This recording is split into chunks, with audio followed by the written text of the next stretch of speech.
Welcome everybody. Welcome to Alternative Comedy Now and Then Critical Perspectives, the launch celebration. It's fantastic to see so many of you here. For those of you who don't know me, my name is Sharon Lockyer.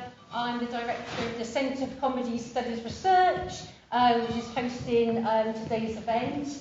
On behalf of Brunel University, I want to obviously welcome you and thank you for coming along. This event is significant for a number of reasons. Firstly, it's our first, the Centre for Comedy Studies Research's first in-person event since November 2019, obviously pre-COVID.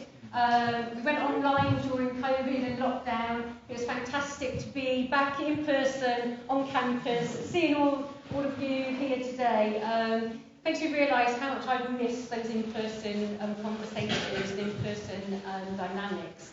And then secondly, it's really important, probably more important, because it's launching this fantastic book. Dare I say it is fantastic. As a co-editor of the book, I'm likely to say that, obviously.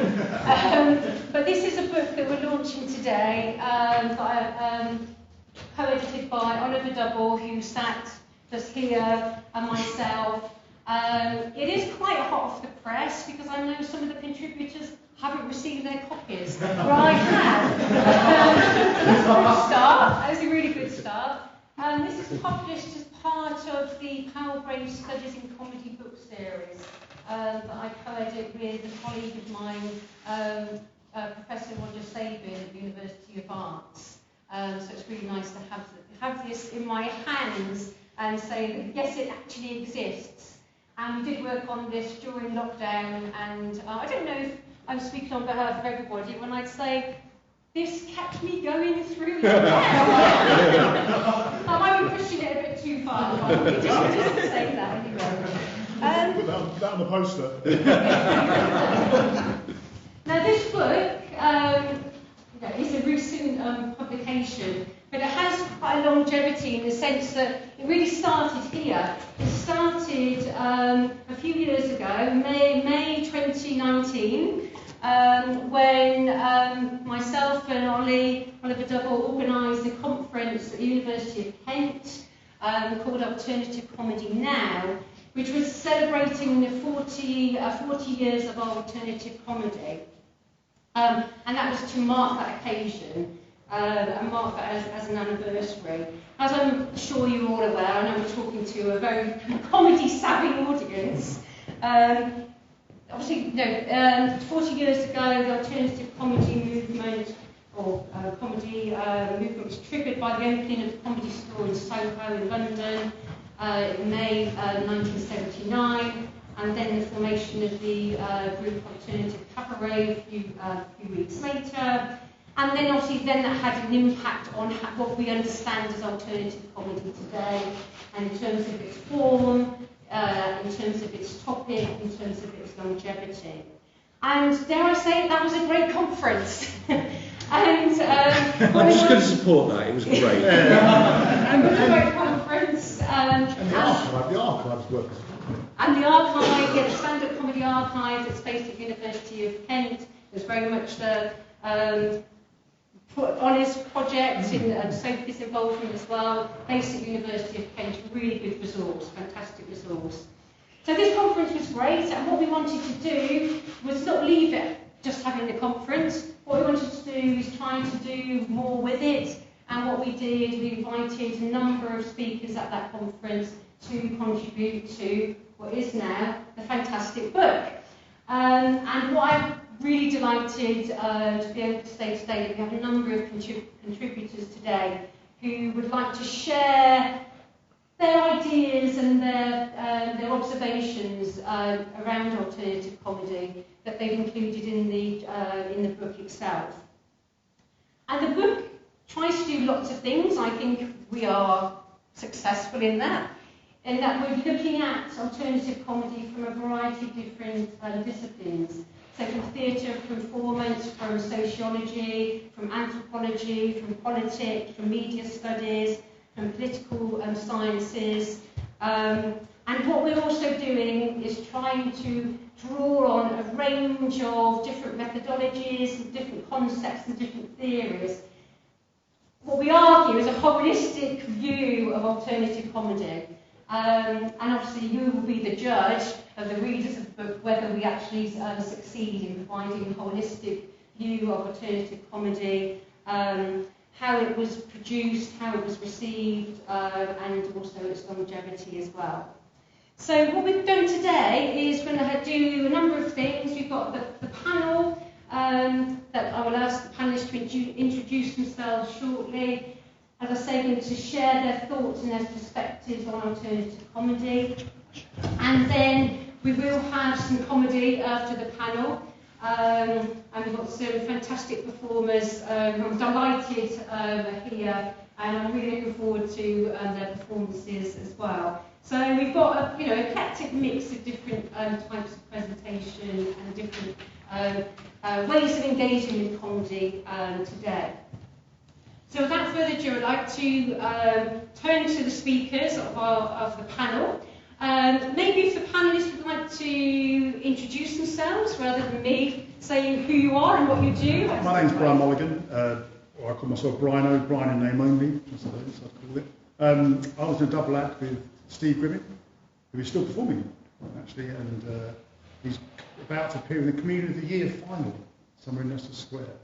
We called Skip Video, and we played a show here. It would be a long time ago now for cast, and Tony Allen was the compere. Remember Tony Allen? Was the OG original gangster. Although of course Tony didn't do gangster, did he?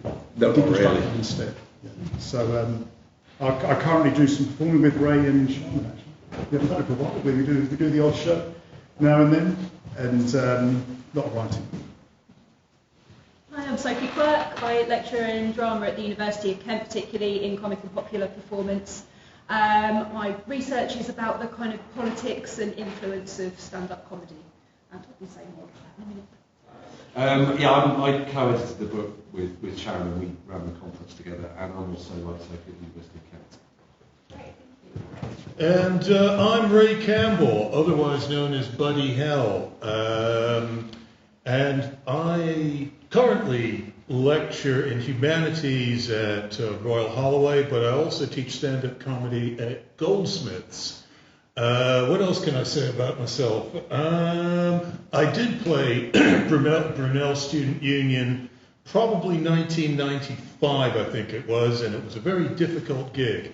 Very difficult because the football was on and they kept putting the start time back and back and back and back and back until eventually I went on at something like 11 o'clock at night. But yeah, they were all steamed. But anyway, that's me. You actually nothing yet. Thank you, Ray, that's brilliant. So with apologies for unprofessionally sitting there twiddling with my phone, I'm taking this 5 minutes thing very seriously to take myself time.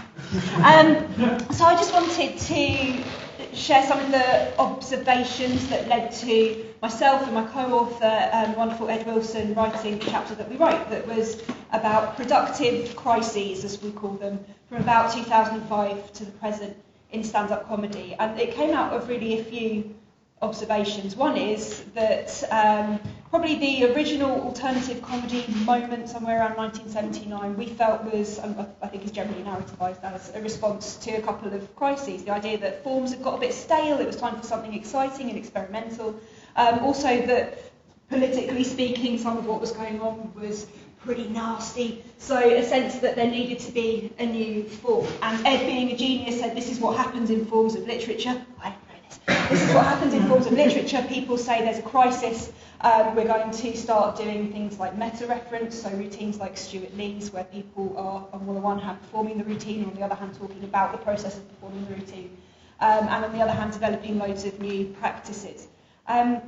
Another thing that happened was that wonderful conference that Sharon referenced, where we kind of noticed that there was a bit of a generational divide in how people were talking about stand-up comedy. I don't think it's the first time it had been observed. I think we both observed it, actually, in our work. But the way that some of the people who weren't around in the 1980s were articulating the alternative comedy, or the stuff that badges itself as alternative comedy that we see now, seemed to be related to, clearly the descendant of, but a bit different to some of the work that people were remembering from that period around the 1980s. And also there was, I don't want to call it a conflict, but there was a sort of a bit of a clash and sort of difficulty around negotiating that in some ways.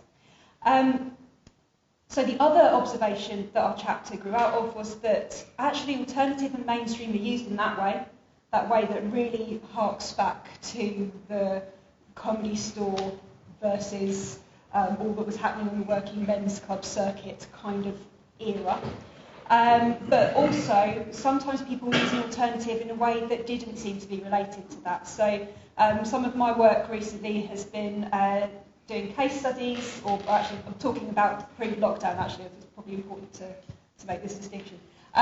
Doing case studies on clubs that provide a platform for people who feel themselves marginalised elsewhere. And the particular club I write about in the book is the Femmes of Colour Comedy Club. A club which is quite unusual actually in its booking policy actually being explicitly exclusive, i.e. it offers a 100% no white dudes on stage guarantee.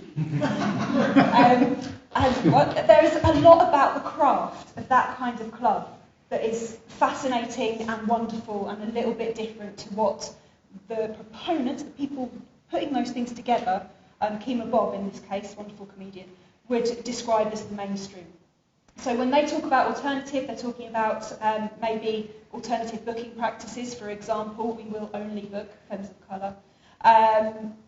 They're talking about trying to tackle a problem at the starting point of the industry where people might perform a lot of gigs for free. They might perform a lot of really nasty gigs. They might perform gigs where you are only allowed on stage if you have brought some audience with you, leading to a very unusual environment, not like things that tend to be sort of championed, and is the case at Fuck It Up Comedy Club, where you would have less experienced comedians on the bill with really experienced comedians. And there's a really supportive atmosphere around those acts. So there isn't a kind of hierarchy of this is the start out and this is the headliner. All of the acts are respected. There is not a sense that we don't support an act just because they happen not to have gone down that well tonight. Actually, I should say, these are really high quality performance nights. I don't in any way want to imply that the level of work is less than good, regardless of the level of experience. Another fascinating thing is the absolute embrace of the kind of commercial aspect of launching a comedy career. There is not nervousness around that. There is a duty placed on the audience. If you enjoyed an act tonight, you go and look them up and go and see them again. And they make it easy for you, right? They make it easy for you. If you get onto the social media, there is a face, a name, and handles that you can attach somebody to. So those clubs are trying to generate this kind of nurturing environment that's felt to be missing elsewhere as well. So for Ed and I, when we sat down to write this chapter, our observations were basically alternative seems to have moved on, even in the kind of vein that identifies itself as the direct descendant of that original alternative comedy moment. There is something different happening here. But also the alternative and mainstream seem to have these different applications, that there are different crises that need different responses, different alternatives. And that is what our chapter is about. Thanks very much.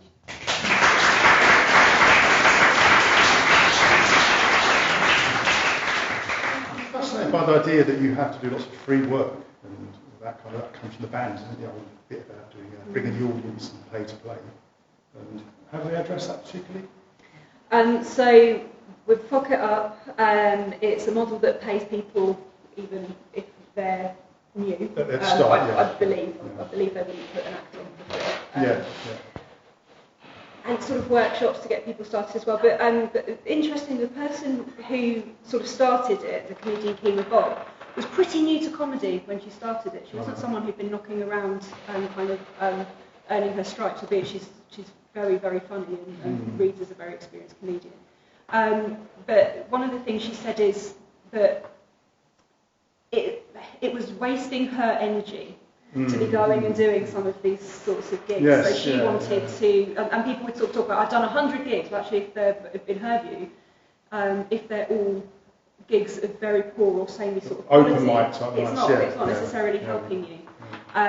So her sort of vision was to use her own energy more deliberately, but also to create this kind of supportive spaces where people were getting a good night to perform at, and were getting really supported all the way along, and were getting paid. But start with the principle that you get paid, isn't it? That's the principle. Mr. Master used to run clubs like that, didn't he? Where everyone got paid.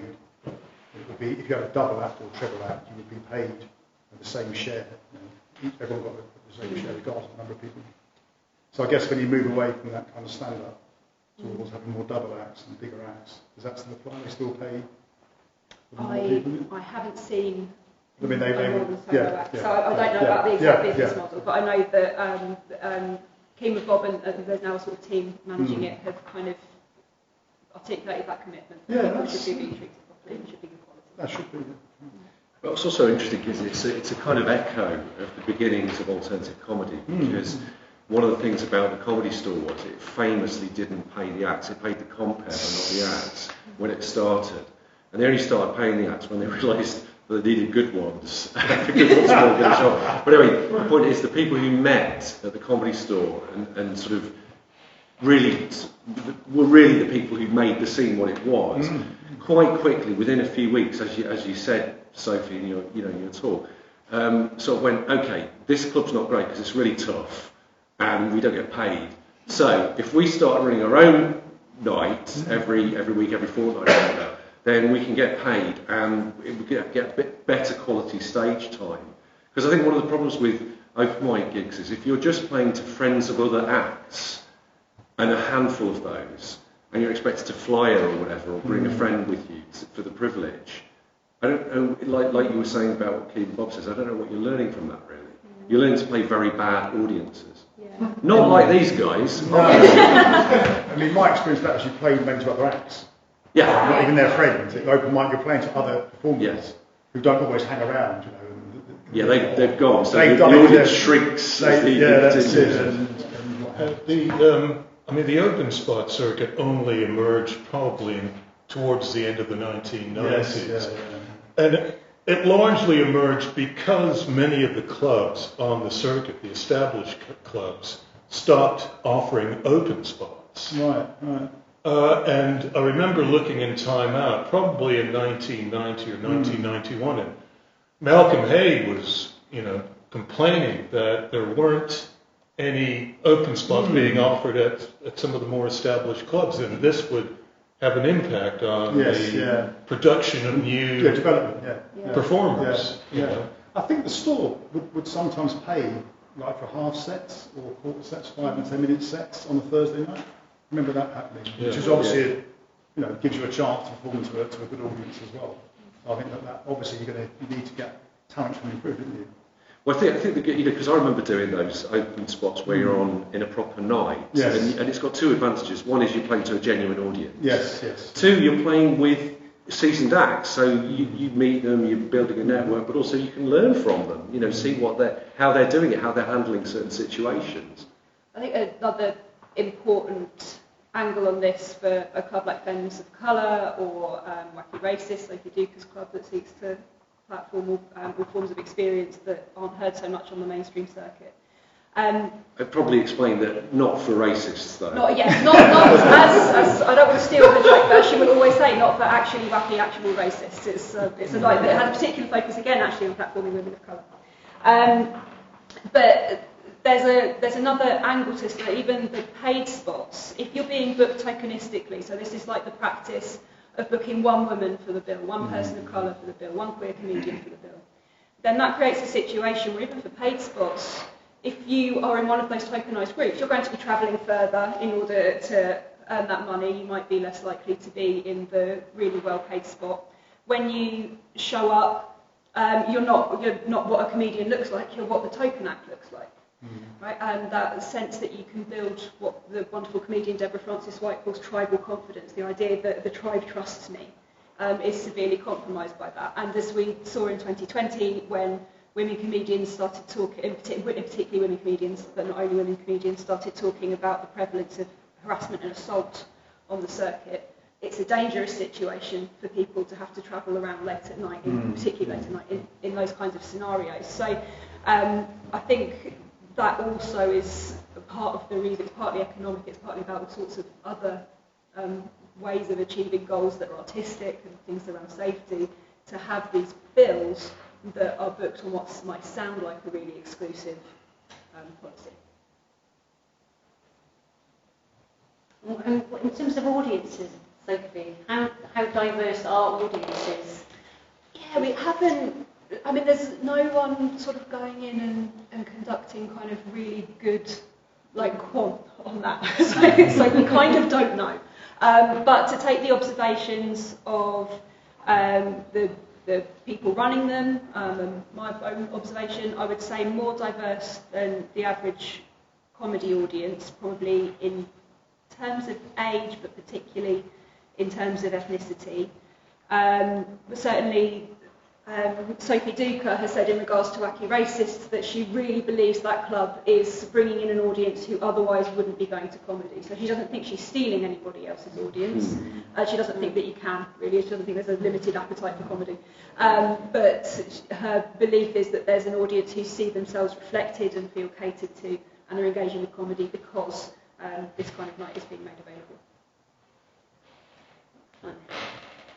Thank you very much, Sophie. I suppose if we can keep moving along, I'm sure there'll be questions for Sophie later. But Ray, can we move on to you and see what you contribute? Hi. I feel as though I should really launch into a comedy routine, but I started Cabaret Go-Go with a group of fellow students and one other person back in December 1987, I think it was. And Cabaret Go-Go was really a product of two things: my unfulfilled ambition to set up a cabaret club in Hitchin in Hertfordshire. And how far to Hitchin? It's Hitchin that I'm missing. And the fact that I failed to get into drama school. Hence the reason I ended up at Newcastle Polytechnic, as it was then called. It's now called Northumbria University. And within a couple of months, I realized that there wasn't an alternative comedy club or an alternative cabaret club. And I thought, well, why isn't there one? Why isn't there one? So for about a year, I was, mulling this idea over. And then there was the Newcastle Fringe Festival of 1987. And I was involved in that a little bit. And one of my friends, Clive, was also involved in that. So I bumped into Clive probably a week later after the Fringe Festival ended. And I said, do you want to set up a comedy club? Well, cabaret club, actually. That's what I said. And he said, yeah, come on then. So we went and we looked at a couple of pubs, one of which was the Bridge Hotel. And the second pub was the Broken Doll, which was a music pub. And it had an upstairs room which had decent sight lines, and the manager was quite enthusiastic, whereas the Bridge Hotel was located in a cellar. Well, the room was located in a cellar, and there were pillars in the way. So we ignored that place. We decided to scratch that off the list, and we went to the Broken Doll. And we consciously marketed ourselves as a cabaret club.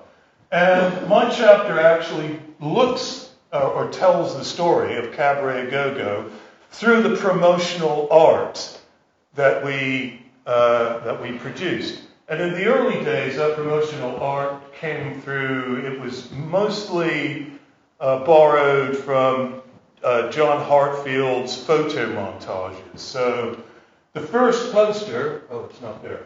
There it is, yeah. So the first poster looks like this. So we've got Ronald Reagan, a cutout of Ronald Reagan. I don't know who that is. It was just found in a magazine, I think. And this was produced by a guy called Sebastian Janssen, who was the chief artist among us. So he produced the first series of posters, all of which used the same, more or less the same techniques. I didn't stay honest, stranger than fiction. So we used to cut out strap-ons from newspapers and magazines and just use them in a kind of humorous sort of way. Most of the poster or the lettering tends to, uses letraset. So this uses letraset. I think that's made of letraset. That's letraset. Letraset is a form of dry transfer. I don't think it's available anymore. But we used to have great fun just doing this with a pencil. And then it also combines some handwritten details as well. And most of our posters tended to follow more or less the same format. But we were very conscious of the fact that we're following maybe somehow in the footsteps of the cabaret artistique, which emerged in 1880s Paris after the defeat of Napoleon III in the Franco-Prussian War. And of course the first cabaret club I think was called Chatois, and that was followed by other cabaret clubs. So we were very conscious of that fact, but also we borrowed a few ideas from Lisa Appignanesi's book, The Cabaret. And I think the last chapter in that book deals with what became alternative cabaret in the 1980s. Now in Newcastle, in those days, in the late 1980s, there were very few stand-up comedians. Well, there were stand-up comedians, but they were of the type that used to play the working men's club. So, English, Scotsmen, Irishmen, go to a pub, that sort of stuff. So in the very beginning, most of the acts were either musical performers, poets, and then there was me doing really bad stand-up. I was the compere, the resident compere, and it was a way for me really to get stage time and also develop my performance skills as a stand-up. But it'd be fair to say that I think in the early days I was probably more of an actor because I actually originally set out to become an actor. So I realize I'm rambling here a little bit. What else can I say about Cabaret Go-Go? Yeah, we're kind of like a band in a way. And it showed towards the end because there were artistic differences between us. I wanted to take us in a new, different direction. The others were like, oh no, let's just stay here. So we fell out and I moved to London where I worked on the circuit. And the rest is history, as they say. So, how am I doing for time? Obviously, in the early days of performing, a lot of comedians, like they would start a club, and they would be the comics compere and the person running the club. Is that still the case these days? Do people still? Well, it ties in with what Sophie was talking about, really. Mm. Yeah, it's true of the clubs that. So they're promoters and yeah. I think that's maybe one of the things that separates the alternative from some of the more commercial things. It's exactly that spirit of that starts with the Chatois, that you have writer performers, they just get up and do it. If you want to make it happen, just make it happen. Oh, that was the good thing about the 1980s, although there was the shadow of Thatcherism and the industrial collapse. But given all that, I mean the conditions were fairly similar to those I think in 1880s Paris. So amateurs, people who had the guts to get up and do something, to open up a club. And very much informed by post-punk as well, which is something that I talk about in my book, which is out next year. But plug. So post-punk embodied avant-garde tendencies, but it was also very much DIY. Well, there's a whole thing in punk culture. There's a phrase, create your own scene. Yes. And actually a lot of those punk bands would play venues that weren't normally rock venues, like seaside piers and things. Yeah. And so I think, in a way, that's really, that'd be the other influence, really, I suspect, on Cabaret Go-Go. There's the historic cabaret, and then there's the sort of punk and post-punk. Oh, very much so, I mean, we all thought of ourselves as punks, strangely enough. Well, I remember I had a group in Sheffield. We did something similar to this, and we were booked en masse, the group of us, to come and play Cabaret Go-Go. And things like Hufty with a Mohican things hanging around. You went, yeah, this feels quite fun. Yeah. Well, this is it. There were still punks knocking about. I mean, of course, in Newcastle, you'd still bump into people who looked like the Blues Brothers. But it was still that spirit of adventure, if you will. I mean, do you think that helped in terms of when you come to the paying the acts and treating them well? I think it helps that you're an actor yourself doing that. I think it levels I think it sort of levels the playing field in a bit away. I think you can relate one-to-one much better than you could if you were, say, an impresario who has no performance experience. I think it is easier for other acts to relate to other acts. Yeah. I guess this has problems in terms of giving people equality of opportunity to perform, but presumably this is about inviting your mates to perform, people you like, people whose work that you like, so it grows quite organically out of personal connection. Yeah, it was very much like that. All the acts we had on at Cabaret Go-Go in the first 3 months were mates of mates. And it wasn't really until we managed to secure funding from, I think it was the National Poetry Society, that we started putting on poets. Because we could get money. I was going to say, which was the cart and which was the horse then? That was very common outside London, wasn't it? It was very much so. They covered the poets' salary basically, so any money you got at the door would go for people who weren't the poets. Yes. And then we also got an Arts Council grant after that, but we weren't allowed to use that on stand-up comedians. Because the Arts Council had a real problem with stand-up comedy. What was there an exclusion? There was actually, yeah. And it's still the same today. They will not support stand-up comedy. There's quite an interesting historical thing there in the early 80s, and arguably one of the factors that helped the alternative cabaret scenes grow in London in the 80s was the importance of cast lead variety. Yeah. And when they did their first cast lead variety season at the Old White Horse in Brixton, they repurposed an Arts Council grant that was supposed to be for a tour of a play. But somebody had got appendicitis or something, the lead actor. So he thought, well, let's try this instead. The Arts Council were very annoyed and they didn't get any more money. So what they did was they went to the GLC under Ken Livingstone and got money from the GLC, and then that allowed them to pay better than most of the other clubs. And what it meant was that actually there was a shortage of acts almost.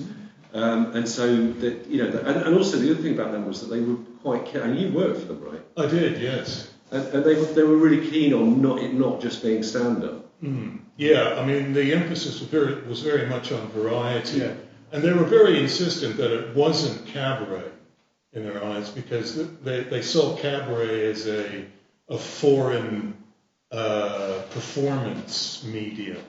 They were consciously variety orientated. So, I mean, and Roland told me this in an interview that, they had a proscenium arch of sorts at one end of the room. So, and there were no tables either. But also it's quite interesting because it's quite sort of patriotic stance saying we don't want European thing, we want British, which for dope-smoking Trotskyists is quite unusual. Well, yeah, I suppose it was, yeah. I mean, in that sense they were kind of nationalistic, preserving, well, it wasn't really preserving the variety form as such, because this was a totally new kind of variety that probably didn't bear much relation to what went before. Yeah, it was quite different from how variety shows were being organised in the mid-20th century. Indeed. Although some former variety artists did appear on stage at the Hackney Empire. Yes, Terry Carroll. That's right, yeah. Rogers. I think Terry Rogers, sorry. And Terry Carroll. Yeah. I think that story about the Arts Council made the fun of the tabloids, didn't it? They were doing a show on this shop on Arts Council Right, shop horror. Him dope-smoking man, snacking off Thatcher. Well, that's right. Well, they gave out, that's a real thing they did when they were doing their touring shows. They gave out spliffs to the audience, funded by the Arts Council. I think nice work if you can get it. Certainly the stage covered it. know. Dope smoking anarchists, stealing government money. Yeah, Shots for a probe. Yeah. Can you tell us why the fund committee? Ah, right. Well, we wanted to. We're sort of calling ourselves various things, and we were sitting around Clive and Martine's flat one day, thinking of a name to call ourselves, and I just said, "Oh, how about the Fun Committee?" And it's like, okay, we'll do that. Cabaret Go-Go was similar because we were thinking of a name, and it was like nothing came to us. And Miles Danso, who wasn't officially part of Cabaret Go-Go or the Fun Committee until much later, said, "How about Cabaret Go-Go?" And we went, okay. Unbeknown to us, though, there was a club called Club-A-Go-Go in Newcastle many years before Cabaret Go-Go was set up, and it was a music venue, I think. And so many people made this sort of connection between Club-A-Go-Go and Cabaret Go-Go. But we also got people coming along who thought that we're offering adult entertainment because of the word go-go. It's like, well, sorry, no, I don't know what you heard, but it's not true. But also there's a kind of consciously sort of ironic use of old cheesy showbiz tropes, right? Cabaret Go-Go. It's not like you're trying to sound cool, it's like you're trying to sound cool by being ironic. Yeah, there was an element of that thing, yeah. Yeah. But I think there was a lot of that. There was a lot of that in the 80s. No, my point is that it's easy to kind of, particularly having some people here who weren't around in the 80s because they're far too young, and I think it's easy to see something as being, because it's from the deep past, because it's from before you were born, as being, well, there can't have been any possible sense of irony or anything. But of course, there were lots of influences on 80s pop culture, and some of those were things like the 30s, the 50s, even the frocks and things people wore would ape those styles. I mean, the prevalence of a cappella groups. And the sort of jazzy combos. Jazzy combos, like big bands, check, stuff like that. Yeah, big bands almost. Harvey the Wall bands, those kind of bands. Yeah, definitely. That was and of course, Cast had a band every night, didn't they? That was their closing thing. Yeah. Often quite interesting artists. Well, we actually borrowed that format from Cast New Variety. There was always a music act on at the end of the evening. And some of our later publicity actually borrowed from Cast's publicity. I actually, because I did a work placement at the Hackney Empire, because I couldn't get a work placement up in Newcastle. And interestingly enough, my second year tutor, Richard Storak, worked or was a performer with Red Ladder and later Broadside Mobile Workers Theatre Company. And he said, how about the Hackney Empire? Because he was from Austria, by the way. Not a very good Austrian accent, I grant you, but he suggested the Hackney Empire to me, and the rest is history, so to speak, Yeah, that was really cool because it meant you had a taste of what was going on in London, which would have been, giving you a glimpse of where things could go up in Newcastle. Yeah. Okay, thank you, Ray. Perfect. So my chapter is about the Meccano Club. The Meccano Club was set up in 1985 by a group of three friends, Mark Babinski, Jim Miller, otherwise known as James Macabre, that was his stage name, and Lucinda Denning, whose job was artist. She was the artist of the club. You can't imagine that in a modern comedy club. And this is from, what happened was, after a couple of years, Mark Babinski sadly died of a congenital heart defect, and his sister, Monica Babinska, took over the reign of the club. And this is from the bookings book of Monica Babinska's club. This is dates from 1992. And so this is kind of really what the chapter is about. Oh, I've got to say, I'm supposed to time myself. There's the 5 minutes thing. I'm actually timing with a timer, so basically, I don't know how long I'm going to do, but when this goes off, I'm going to stop, even if I'm mid-sentence. And if you're enjoying it, you'll go, aww, And if you're not, you'll cheer. So let's. All right, so here we go. Right, what I'm really interested in about alternative comedy, and sort of Sophie, what you were talking about in terms of how stand-up alternative comedy has been narrativized. There's some kind of myths about alternative comedy, which are sort of true and sort of not. So, for example, it was all by left-wingers, but actually they were very good Thatcherites because they were all small business people. Another one would be, it was supposed to be non-sexist, non-racist, but it was all just white men, right? So those are the kind of myths that, another one that links with the politics of it is, you only had to say the word Thatcher and everybody would laugh. Really?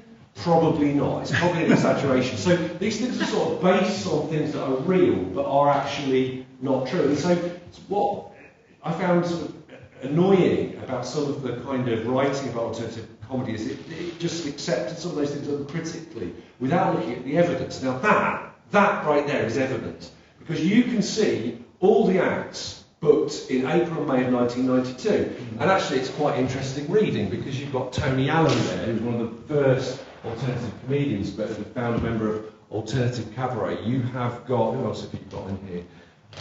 You've got Phil Jupitus, of Never Mind the Buzzcocks fame. You have got a double act, Sean Connery Brotherhood there. You've got Sean Locke.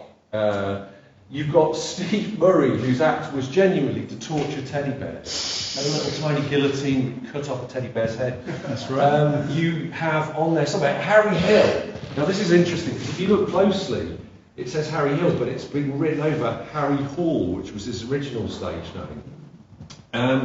And what's great is you could see who's there, and you could see who went on to become very big and famous and successful, who stopped doing it. But also you can start to analyse, okay, what is the truth of it? How many women did get booked? I'll come back to that point. You can also see these little numbers here. So that's Noel James, who, especially if we've got headlining our comedy club in Canterbury coming up soon, but 45, he was paid £45 because the money was shared. Money on the door was shared between the acts, generally equally. Okay, so that's kind of, it's not that Thatcherite, I don't think. Sharing money equally, does that sound Thatcherite to you? I don't think it does to me either. And also you can see people's phone numbers, which is really interesting, because there's me. That's I got paid £50. That's my old, I don't even remember that phone number, that was my phone number. But with this, what you can start to do is analyse, okay, so what is the truth behind the mythology? And then one of the things is that there were people who were out to make money, who were impresarios, like Ray was talking about, but Monica wasn't really one of them, I don't think. I think she said that the comedy club reflects the character or personality of the person who runs it. So there were lots of things going on in the Meccano Club that were interesting. So, for example, not on this page, right, but I did an analysis of a month's, or it might be 2 months' worth of gigs in the late 1980s.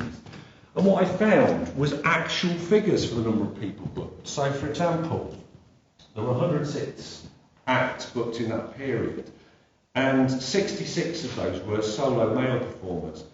And, my glasses to read what I put here. By the way, I'm reading from a printout because I haven't had my copy yet. Anyway, 18 was solo female. So clearly what you can see there is that women are very much a minority in terms of the solo acts.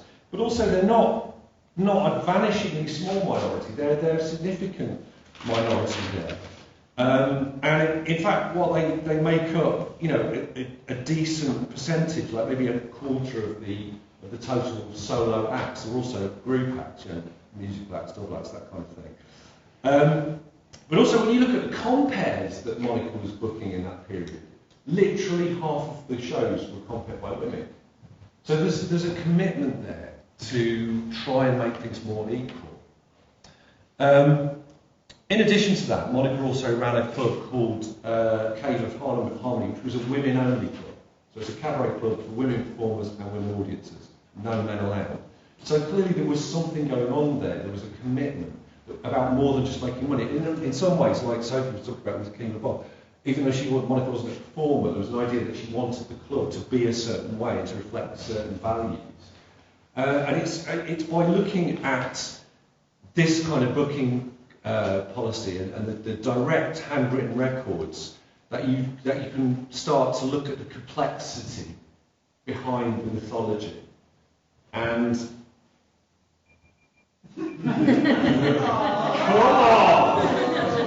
Encore.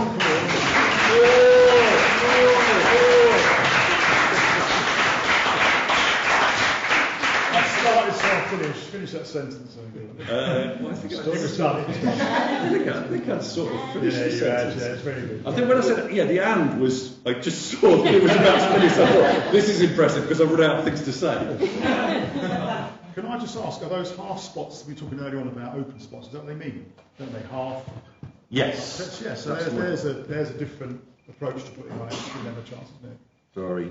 Just no, that's not stopping. I'm really regretting this now. Anybody got a hand? Perfect. Half spots, exactly. Yeah. So if it says half, it's half spot. Yeah, I mean, what's interesting is when you look at the money paid, the ethos was egalitarian. So you take the money in, you share it equally between the people performing and the person running the club. Mm-hmm. But what's interesting is there are weeks where she made no money. Yeah, I saw that in the book. Yeah. So she pays the acts but doesn't pay herself. But she pays the person on the door but doesn't pay herself. Yes. Yeah. Okay, there's also occasionally, I don't know if there's one on here, but occasionally somebody gets more for no apparent reason. And I think it was because they let Joe Brand. No. I can probably suggest that an extended set. For some of them they definitely are extended sets. Sometimes extended sets at the time. Yeah. So sometimes it indicates that, but sometimes it isn't. It's an extended set. And they just get a bit more. The double act would have got a bit more. Yeah, they get a bit more. They don't get double the amount, but they get. They don't just get the same share as a solo act. But also, I love just how this looks. That's chaos, isn't it? It's not like a spreadsheet. I mean, that's not Microsoft Excel. That is somebody with a lot of different pens. And also you can sort of see how difficult it is in a way, how challenging it is organisationally to run a club, because you have Miles Crawford there obviously pulled out, so there was a replacement. It looks like it's Joe Brand, so that's a pretty good replacement. Things where somebody's coming in, they're a half spot or they're an untried spot, all of that's kind of noted there in different pens and with tickets and things. Complicating that a bit would have been, that kind of era, 12 months have been complicated in the store probably. Yeah. And then going down to the reset, then coming back to the late night show. So doubling up, weren't enough acts to fill all the spaces. That sounds crazy now, isn't it? When you think about the amount of comic talent there is chasing the gigs. But then there were more gigs than talent. So that was 92 was the real peak of that kind of jongleurs and doing lots of club gigs as well. Which has a historical echo because the same happened in British music hall in the late 19th century. Really? Instead of going around by a car or tube, they probably go around in a horse-drawn carriage. But they did, genuinely. It was double up, venues, Yeah, just to pick on your point about the egalitarian approach to payments, I remember this little anecdote. In fact, it happened to me when I played one of Tony Green's clubs, otherwise known, or AKA Sir Gideon Vane. That was a scary, bloody club, I tell you, man. Yeah. Ian Hinchcliffe eating a pint glass, sitting there in front of me just going... But I was paid something like £5.26 or something. Everybody was paid equally. It didn't matter how little he made on the door, he still paid you. Yeah, which is, it's still, the thing is, it's interesting because Monica said something like, we were trying to do something individual and free thinking and something that wasn't commodified, which is an interesting quote because literally, if you put a show on and sell tickets, it is commodified. Yes, that's literally what commodified means. Yeah. But I think there's something sincere in that as well, which is that it's not just about the money coming through the door. No. It's about something else. It's about making something happen. And it was a fantastic club to play. It was amazing. Those kind of clubs where you've got a lot of empathy from the organiser. There's no sense of management in you. Not at all. Very much sort of come in and it's great. Tonight went well, whatever. One time when I played, I know for sure, certain we won. I was on with you with the skin video. Yeah. It was a special place really.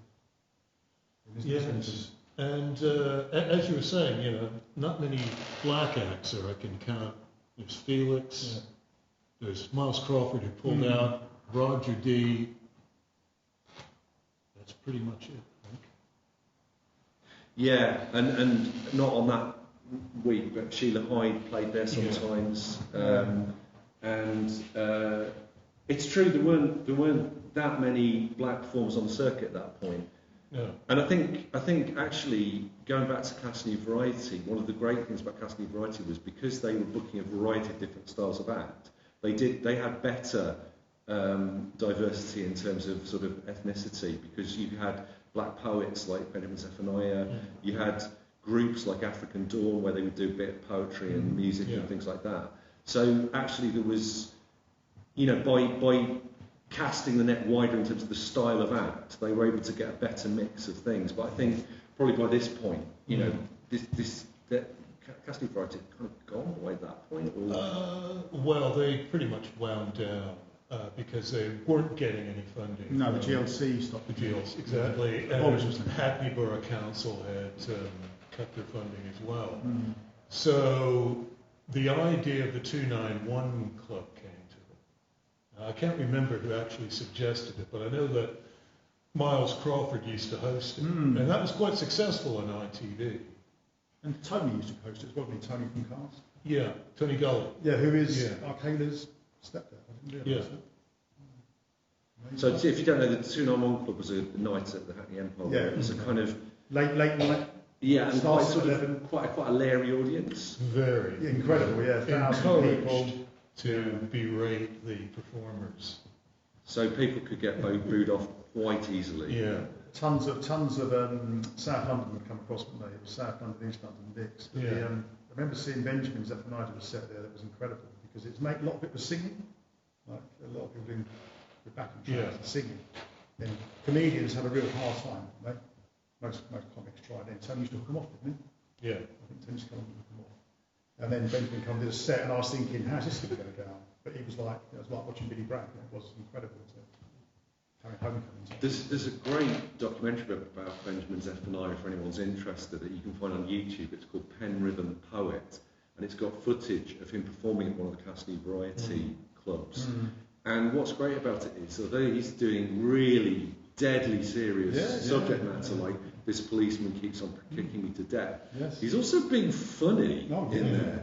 And it's this kind of verbal rhythmic assault in a way, but with jokes as well. It's really powerful. This is incredible. And it's interesting because people don't remember that he had this association with this scene, I think. Yes, very much so. Of course, Benjamin's here at Brunel, so... Is he? Oh, God, we should have got him on here tonight. Maybe we should go and find if he's on campus. Fantastic. Okay, thanks, Ollie, that's brilliant.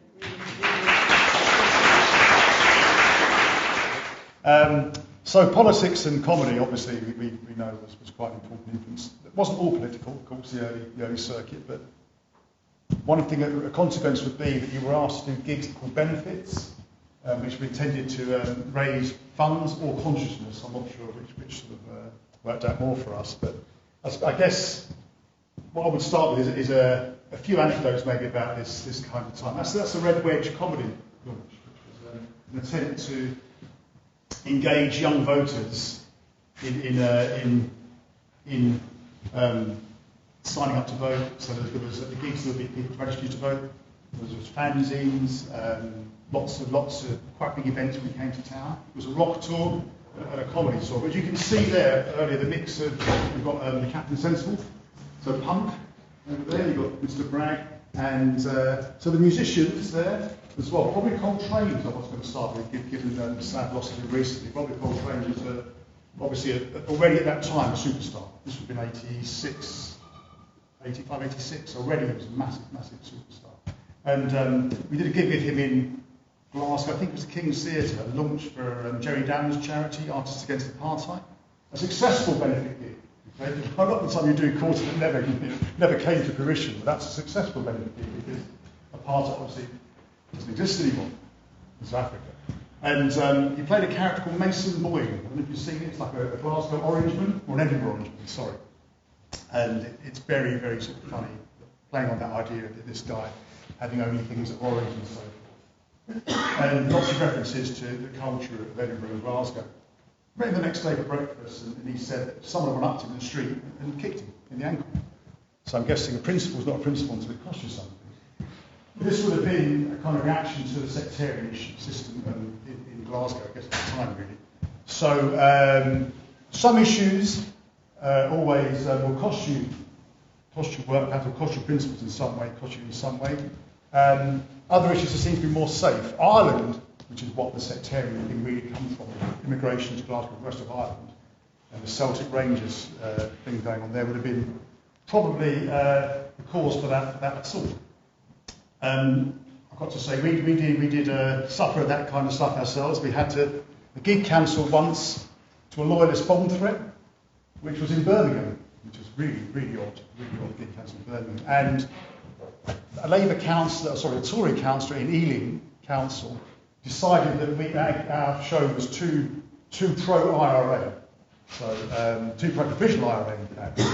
So he pressured cancelled us at a festival. That would have been 1990, and I remember taking the time out at the time that if you played our album backwards, you wouldn't hear Chocky Allah. Notice my pronunciation, Liz Truss, listen to me and you get it right next time. Which is what Republican prisoners say when they're tried in court.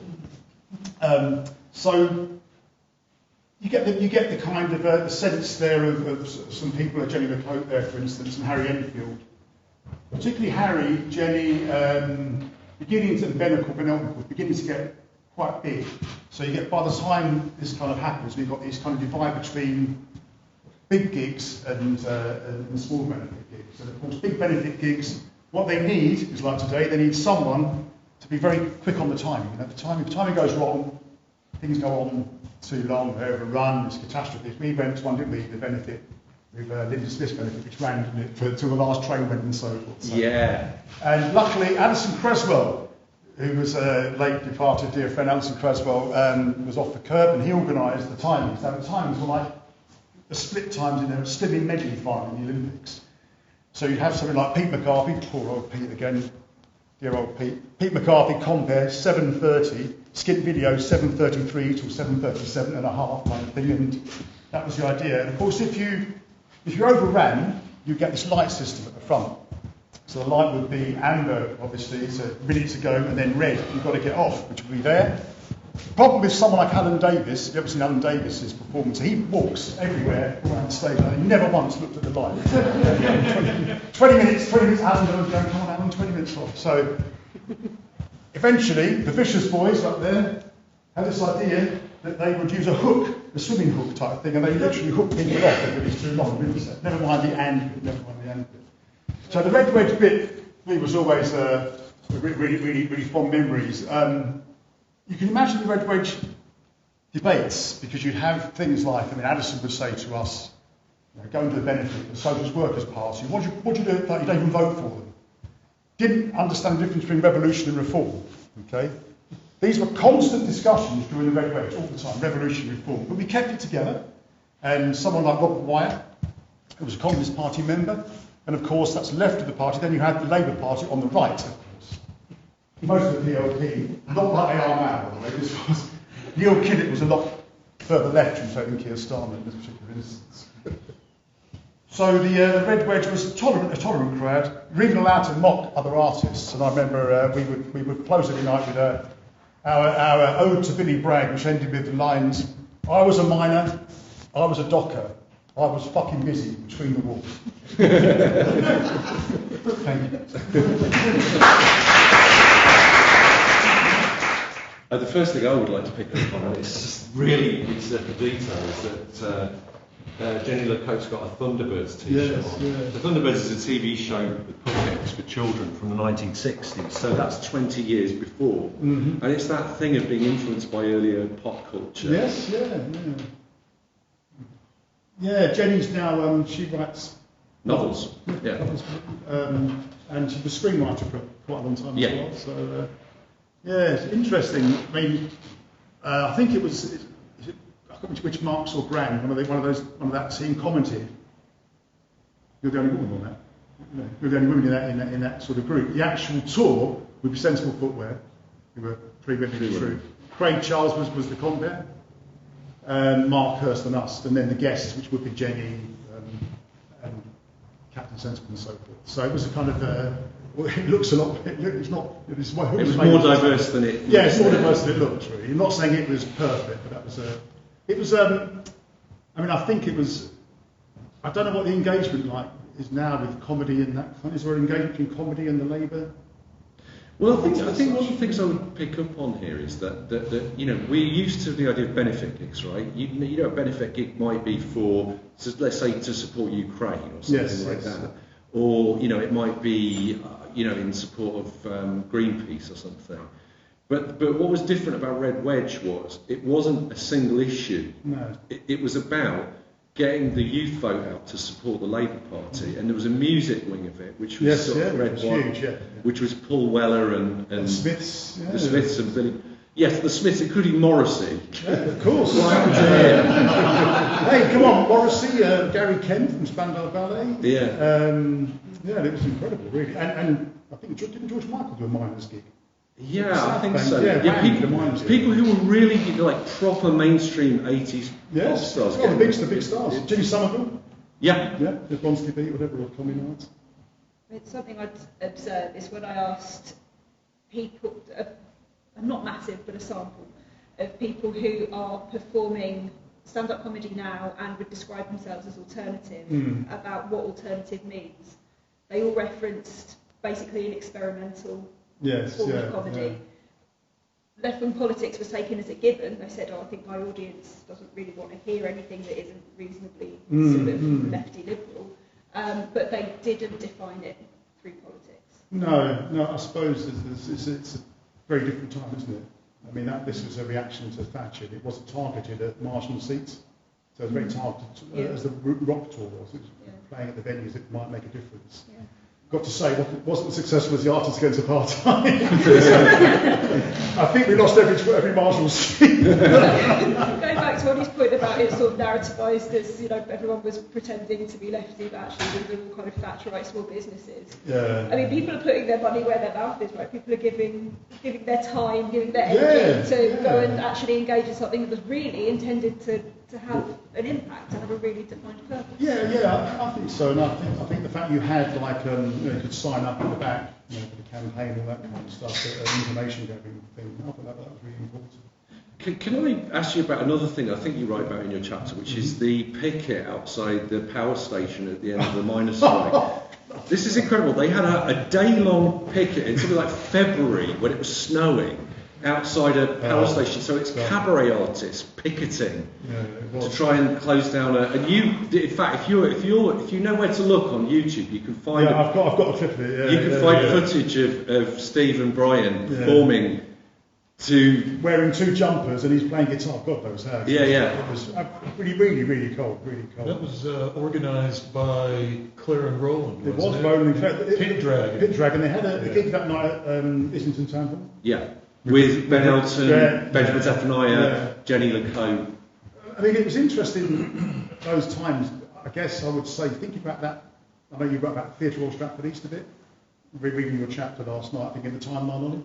You know, those gigs there, with the Flying Pickets, for instance, were very much, you know, very politicised. And they would put, when they did it, they would put their union numbers beside equity union and what have you. So they came from belt and braces and that kind of background. So I guess starting out, a lot of people probably influenced by that.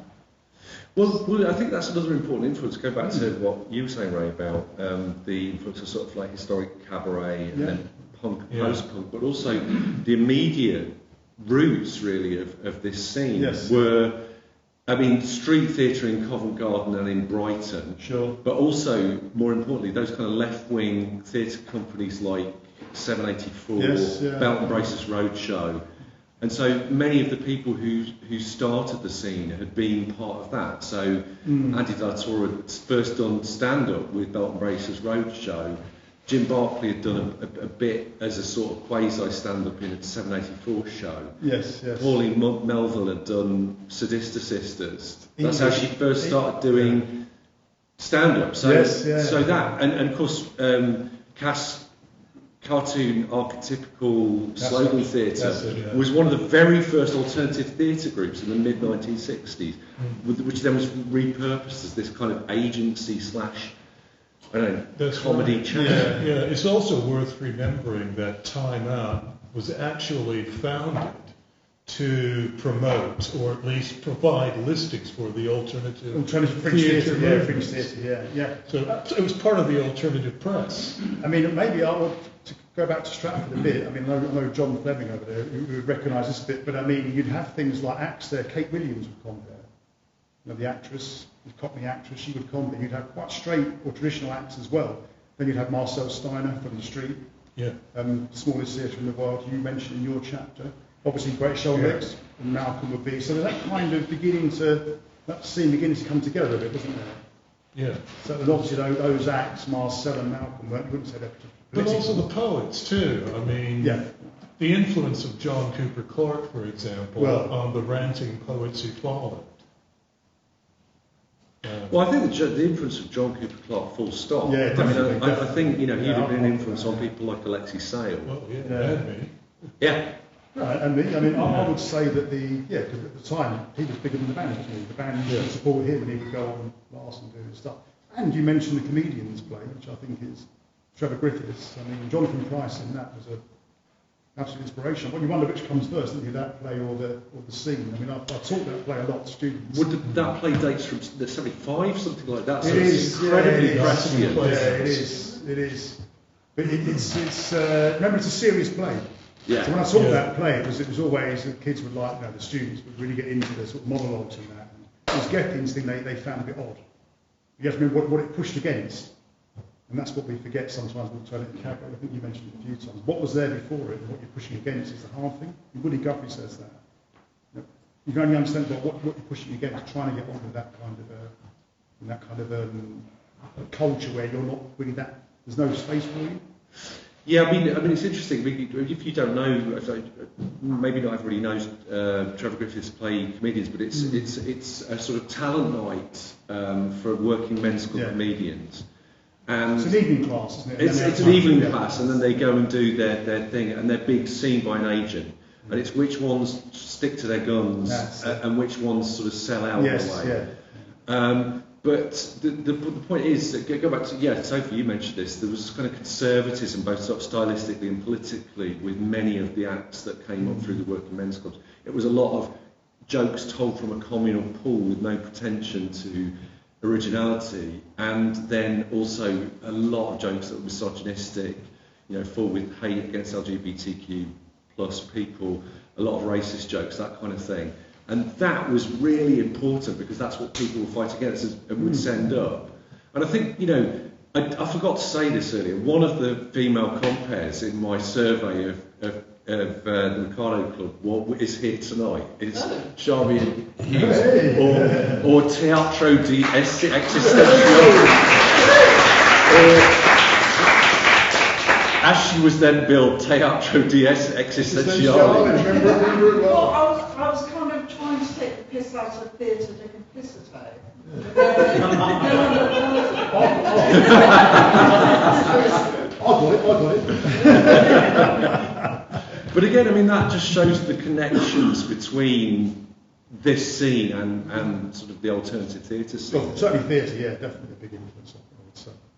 And I think you had sometimes, I don't know how back you go, but there's a band called Supercharge, used to do support for certain rock, and they would do like comedy sketches as part of their gigs. So I don't know if anyone remembers those kind of events. So you'd have like a Dr. Feelgood, and they had this band come and support them and do this kind of sketches. Yeah. Dumpy's Rusty Nuts, bands like that. Like those kind of weird things. So there was Albertos, well, they were different class. That was There was a post-punk band called Punishment of Luxury. Started life as a theatre company. Yeah. So that it's definitely true. That thing of bringing theatrical elements into rock, particularly on that kind of DIY homemade scale. I think that probably is an important influence. Yeah. Shall we open it up? Yeah, to let's the do that. audience? Yeah, any Bit better, right? questions that you'd like to ask the panel? Yes, over here. First question. Thank you. Right. I think the Arts Council's reluctance to financially support stand-up comedy is based on the notion of legitimacy. Stand-up comedy is seen as an illegitimate art form. Indeed, for many people, it's not seen as an art form at all. So it gets left behind. I don't know if magic is supported by the Arts Council. It probably isn't, actually. But I know mine is. Circus skills, yeah, indeed. Circus is supported by the Arts Council. But yes, I mean, and I think a lot of damage was done to when people thought of stand-up comedy, particularly in the very early period of alternative comedy, people were still thinking of frilly-shirted, middle-aged, fat, balding men telling racist and sexist jokes. So, yeah, it really is down to this notion of legitimacy, I think. I think could I just add something there? I think it's ironic that it's not seen as art, because if you think about what an actor does compared to what a comedian does, generally the actor doesn't generate their own material. Sometimes they do if it's devised. Whereas the comedian normally generates their own material and has a worldview and sort of dictates the notion, the feel, the ethos, the identity of the act. So it seems to me that's a greater kind of creative thing. But also I would say this, if you were to compare Shakespeare, the original productions of Shakespeare in the globe, going back to sort of Elizabethan Jacobean England, with modern theatre forms, I think that arguably stand-up is closer to Shakespeare than naturalistic theatre. Because there's no fourth wall, there's no notion of fourth wall, it hasn't been invented yet in Shakespeare's time. Of course, Shakespeare had clowns who addressed the audience directly, we know also would improvise like a comedian would. Yeah. Whereas a drama that has no verse in it, that's shut off from the audience, that there's no, just represents things in a kind of very literal way. So I think, what I'm trying to say is there's this divide between legitimate and illegitimate theatre, which is a big historical divide, which of course came through the Theatres Act, and that's that was 1843 or whatever. But what it leaves us with is a notion that stand-up isn't theatre. Just to really quickly respond. Can I just update you this, because there's been quite a big slice of the money that was given post-COVID to arts from the government and from the Art Council that actually went to stand-up comedy. I just can't. I'm not young enough to Google fast enough. Was it the venues rather than the acts? Venues mainly. Festival, The festival. Comedy Store got some, Monkey Barrel got stuff, Angel Comedy got some money. So there is a little bit, and it has to do, I think, with the popularity and the television and the exposure of it. It is.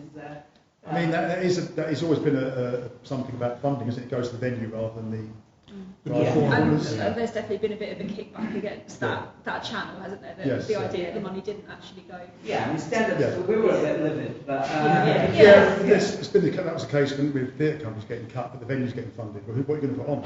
But at least the idea, the thought that this is something worth funding is a bit penetrated a little bit. Interestingly, I think that is the argument made, right, sometimes by the arts, or that gets relayed out of the Arts Council, is this is commercial, it should support itself. A trio of students who had done the stand-up comedy masters that came from Mulligan when we had one, did successfully get Arts Council funding. It wasn't quite for stand-up, it was for slapstick comedy that was for children, and it was for relaxed performances. Right. So picking up on what you were saying about that kind of like equality angle on it, I think it was about finding those kind of more tangential ways into making yourself fundable. In a way, gaming the system, just like paying for joints with Arts Council. But I think they genuinely wanted to make relaxed performances. Yeah. Mind you, if you had a joint, it's going to be quite relaxed. I'm sorry, really quickly, to respond to what both of you said, even before like Shakespearean times, you had court jesters who were literally employed by the monarchy to make the monarchy visits. Well, I guess to me it's incredible for them to not realise the importance of that. Well, indeed. I mean, this is a point that Christopher Ritchie makes in his PhD thesis about the role of the jester, and he sort of updates that to include somebody like Bob Hope, who was a court jester to American presidents from FDR right up until George W. Bush, I think. But no such jester exists here in this country, so there isn't the equivalent in terms of stand-up comedy. Well, he was acting as a jester to himself, which is a bit postmodern when you think about it. To go back to your point, though, those Shakespeare's clowns were, they draw the audience and they were named, weren't they? They were like real campers, they were like famous, they were like the stars. Come to see so-and-so in Shakespeare's play, you know. Don't forget that, and you can use a comedian, can't you, to launch a film, etc., you know, that kind of thing. Also, according to the book, Tarleton's Jests, which is not a kind of... That's right, people used to heckle in rhyme, and then people they respond in rhyme, which I would love to see. What's that one that he plays the clown, say no more than step down? Yeah. That's it. Shakespeare actually says, don't say more, don't improvise, stop improvising. Hamlet's advice to the players, absolutely. No, there was a second bit to your question. I'm going to speak to the first half of your question. I'm going to ask you to remind me what the second half of your question is. So, things that seem to be different about people who describe themselves as alternative now, and I mean the kind of grouping that really identify themselves as the sort of inheritors of that alternative tradition. So something that was really picked up by some, I think, at the Alternative Comedy Now conference, was that lots of the acts that were being spoken about felt very theatrical. So we're talking about kind of the alternative being housed not only, but often in hour-long shows with a theme. If you think about people like, I can't remember who particularly was spoken about, but people like John Luke Roberts, Tom Parry, Elf Lyons would be the sort of acts where, so like for example, Elf Lyons performing a show in a parrot costume and in not quite French, so she doesn't speak French, but she performed it in French. That sort of mucking about. So one of the things that came up was for example, Tony Allen really felt like, well, what I was doing was never intended to be this kind of highbrow and theatrical. So a highbrowness was one thing that was remarked on. I think as well, the fact that when we go looking for the alternative now, when comedians self-describes the alternative, as I've mentioned, there tends to be a focus on experimentation with form and artistic ambition, not so much on the political side. Not that a commitment to political correctness isn't there, it absolutely is, but it's again taken as a given rather than as the mission statement. Political comedy, I think, is seen. I think it is its own term. I think it would be described separately. And I guess something else is that the narrative, and you guys have all spoken about how this was not universally true, but there's an idea that alternative comedy venues of the 80s strike were real bear pits, right? This is an aggressive, argumentative scene. This is about the difference between reform and revolution and getting that sorted out. And that is not really felt so much in alternative comedy venues now. I think now, and again, I'm talking about a particular subset of people who might describe themselves as alternative. I think there is something I have noticed in those spaces, a real emphasis on generosity, because you want an audience who are used to kind of Michael McIntyre's Comedy Roadshow and comedy being slick and kind of easy. You're wanting an audience who are familiar with that to come and see things that will be tremendous and exciting but might not always work. So you need an audience who's going to come with an air of generosity and a willingness to embrace what they might not expect. And I think that the atmosphere, therefore, is not a bear pit. It's a much more generous kind of loving atmosphere. So I think those are some of the differences. I couldn't claim to catalogue all of them. I definitely think as well that is a myth that they were all bear pits. I think I want to see. Yeah, I mean the Meccano, for example, was a lovely, gentle. Yeah. But the Tunnel Club. But then that could be general sometimes, couldn't it, as well? I mean, and they could embrace new acts as well. I mean, I'd have said the main thing was generosity. It wasn't very expensive game, is it? So I wonder. Take a gamble. I wonder if the real emphasis that's been placed on the Comedy Store as a venue and on the Gong Show has kind of mucked about with our kind of narrative about what that looked like. Well, the store was only really about one late night show. I mean, the early nights at the store were really good because people paying a lot of money to get in. They want to see the show, and they're paying. I think it was a lot more than it was on the circuit. Yeah. But I'd have thought that kind of. I mean, I've always thought of it me as the kind of Greenwich Village folk thing almost. Without supporting other artists, we wouldn't have had that scene. That simple, really. And a lot of acts ran clubs themselves. You're doing it at the Gulbenkian, maybe at Newcastle. So that kind of, I know what you're going through. And Eugene Shees, the Chuckle Club principal, removed people who were being too aggressive. So I think it actually was. I think it was a very generous, giving time. Really. That's not nostalgia. That's what it was like. I think first, I mean, go back to the thing about the Comedy Store being, so much emphasis being placed on it. First time I ever met Tony Allen, which was at the Madhouse in Rotherham in 1987 or 8. Where else? Yeah, the Madhouse in Rotherham. And Tony said that, you have to remember the Comedy Store wasn't an alternative venue when it started, and it wasn't. It was a new talent club. And it was only when people like Alexi and Tony Allen came along and said, well, actually, we want it to be a bit more like this, that it started to become something slightly different. It was, I mean, I suppose the Comedy Store's influence would be that it became stand-up. Yeah. I mean, that's the thing it was cement in place, that stand-up, a hard stand-up is what it really wanted. So, Joe Sadovitz, Eddie Izzard, Lee Evans, unusually there was some music, but generally it was that kind of late night show on Saturday, someone getting stuck into it. Just conscious of time for the panel. Is there maybe just one quick question before we move on to the performances?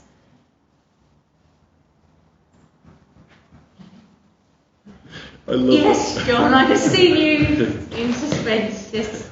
Should have said alternative comedy is the wrong word, because originally it was alternative cabaret, and at some point it changed to alternative comedy. So now you go see a comedy show, it's like 5 stand-ups. But why did it change and at what point? I wasn't aware of that. All right. Changed. All right, now. I have asked the right question. As the representative for this century. That was rude. It was very funny. An interesting thing that is happening in some of most of, I think, the places that define themselves as alternative. So, for example, the Alternative Comedy Memorial Society, a lovely night, is the cabaret elements coming back in. It's much more diverse than just stand-up. Sorry, Ollie. No, that's a really good point. I mean, and also, interestingly, the word alternative comedy, also the phrase, it also exists in America. And when the people started using it in America, which would be late 80s, they had no idea there was a British scene. They just started saying it. And what it's used, weirdly, by coincidence, both sides of the Atlantic, where it's used sort of to describe comedy now, what alternative comedy normally means is not straight stand-up. That's strange, Weirdly, so it means it could mean improv, it could mean double act, it could mean sketches, it could be something with music, something a bit performance arty. But in terms of your original question, which was when did that change happen? Well, like a total nerd, I went to try to look at the earliest use of the phrase alternative cabaret, and the phrase alternative comedy and alternative comedian. And they're both in use from quite early on. The first use of the phrase alternative cabaret, like Hoover or Biro, the group Alternative Cabaret, which was a specific group, capital A, capital C, became the name for the whole scene. Yeah. But alternative comedy started coming along not that by memory. I mean, I think so. Alternative Cabaret, the first thing we have from them is about maybe July 1979, something like that. I think alternative comedy doesn't start to get used until sometime in 1980, possibly, something like that. But actually, more typically, it was called cabaret, and it was listed as cabaret. Yes. And actually, if I'm going to be completely honest with you, the reason it's called alternative comedy now and then, rather than alternative cabaret now and then, is because people don't remember that it was called that, and then they wouldn't know what it was, and they might not buy the book. Mind you, it's priced at a level where nobody's going to buy the book anyway. Alternative cabaret, those of you who don't know, would have been like sketches, wouldn't it, and songs. Yeah. The Dangerous Brothers, wasn't it? Double act sketches, the Nigel Planer sort of. Well, no, that's the comic strip. Yeah, the comic strip as well. So. The comic strip was really interesting because the comic strip was the moment where actually the nation found out about this because they got on telly. Right. Yeah, but actually, very few of them were stand-up comedians. Yes, so you had, the 20th Century Coyote, Rick Mail and Nate Evanson. Long monologues rather than stand-up. And it was only really Alexi Sale and Arnold Brown who were doing stand-up. That's right. And that album, of course, was quite influential. So I guess I would think that the Comedy Store probably would change. Well, even the Comedy Store was called a cabaret club by time. It was, but from 1986 Sorry, John. Sorry. No, sorry. I was going to say, if you look at copies of Time Out from 1986 to 1992, you notice that there's a gradual increase in the number of stand-up comedians appearing on the circuit. And the variety acts, the speciality acts, are starting to drop off. So by 1991, I think it's November 1991, the name of the section in Time Out changes from cabaret to comedy. Also, just to add on to that, that's still a habit now. There's more kind of diverse clubs still market themselves as comedy clubs a lot of the time, or in many forums, because it gets an audience in. The audience knows what that is. Yes. Yeah. What an audience thinks cabaret is probably a little bit more open to interpretation or equal. Madame Jojo's type cabaret was the thing as well, isn't it? That kind of ultra camp, sort of burlesque and what have you. Yeah, exactly. Yeah, so that maybe is. What would you say, John? I would say just about the fact no one's eating their own brains on torture anymore. No. Blimey, yeah. I mean, do you think that was a loss? About time, I never thought that interesting about Time Out changing its name. They did, yeah. Go back to the diversity of acts. We've got in the British Stand-Up Comedy Archive, we've got a recording of a night at the Comedy Store from, it's undated, but I think it's late 1980, Tony Allen comparing. And there's genuinely a singer-songwriter on, no jokes. Yeah. 5 minutes of song. Okay, I'm conscious of time. I know we can probably go on and on and on. So if I could just ask you to join me in thanking our panellists for